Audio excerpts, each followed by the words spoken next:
டேய் கூப்பிடுங்கடா. எனக்கு வெக்கமா இதா. வெக்கமா? பிள்ளைங்க வந்திருக்கானுங்க பாருடா. நீங்களே கூப்பிடுங்க. டேய் கூப்பிடுறதுலடா வெக்கங்குதா? டேய் இல்ல நீ கூப்பிடுறா. நீயாச்சும் கூப்பிடுறா. நான் என்ன பார்த்தா மட்டும் இழிச்ச வாய் மாதிரி தெரியுது உனக்கு. என்னால கூட முடியாது.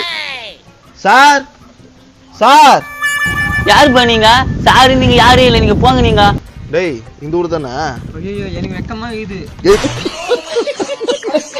எட்டி யூடியூப் மேலே விடுவேன். இந்த வீடு தானே கேட்டேன். டேய் இந்த வீடு தானே? எனக்கு தெரியாது. ஆனா என்னடா டேய் நீயாச்சும் சொல்லு, இந்த வீடு தானே? ஏன் உனக்கு தெரியாது? போன வாட்டி வந்தியா? ஆமா இந்த வீடு மாதிரி தான் இருக்குது. இல்லைன்றானே. ஏன்பா வீராசாமி வீடு தானேப்பா?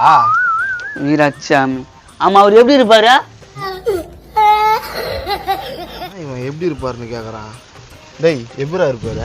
ஐயோ எனக்கு வெக்கமா இருக்குது. அதுக்கு வெக்க விட்டு போகல இருக்காதுங்களா பின்ன? சரிடா சரி. டேய் நீ சொல்ற அவர் எப்படா இருப்பாரு? எனக்கு தெரியாது. நீயாவது சொல்றா அவர் எப்படா இருப்பாரு? ஏன் உனக்கு தெரியாதா? எப்ப பார்த்தாலும் என்ன கேள்வி காட்டுங்கிறாரா? ஐயோ உங்களெல்லாம் கூட்டிட்டு வந்த பாரு என் தலையை எழுத்து. நீ ஏன் தள்ள வச்சுக்கிற? அவனே கேள்வி எப்படி இருப்பாருன்னு சொல்லுவான். அதுவும் கரெக்ட் தான். ஏன்பா வீராசாமி எப்படி இருப்பாரு? வீராசாமி சொட்டல போட்டுக்கின்னு வேஸ்ட் சட்டை போட்டு இருப்பாரு, அவர் தானா? கரெக்டா சொல்லிட்டேன். என்ன புடுங்குறதுக்கு வீராசாமி எப்படி இருப்பாருன்னு எங்க கிட்ட கேட்ட.